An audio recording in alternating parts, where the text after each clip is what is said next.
জাগো বাহে তিস্তা বাঁচাও স্লোগান নিয়ে তিস্তা নদী রক্ষা আন্দোলনের ব্যানারে তিস্তার পানি বন্টন ও নদীর প্রকল্প বাস্তবায়নের দাবিতে দ্বিতীয় দিনের মতো কর্মসূচি পালন করছে বিএনপি ও তার মিত্ররা। আজ সমাপনী দিনে বক্তব্য দেবেন দলের ভারপ্রাপ্ত চেয়ারম্যান তারেক রহমান। এছাড়া দেশের উত্তরের 5 জেলা লালমনিরহাট, রংপুর, কুড়িগ্রাম, গাইবান্ধা, নীলফামারীর 11 স্থানে দলের জ্যেষ্ঠ নেতাদের উপস্থিতিতে সমাবেশ হচ্ছে।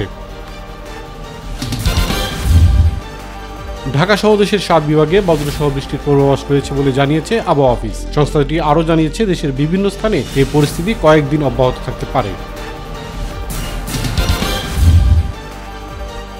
ফেনীতে একটি পিকআপে কাভার্ড ভ্যানের ধাক্কায় 6 নির্মাণ শ্রমিক নিহত হয়েছেন। সোমবার সন্ধ্যা 7:30টার দিকে ঢাকা চট্টগ্রাম মহাসড়কের দক্ষিণ মাইজবরিয়া হাফিজি এলাকা মাদ্রাসায় ঢাকামুখী লেনে এই দুর্ঘটনা ঘটে। এ ঘটনায় আহত হয়েছেন 6 জন।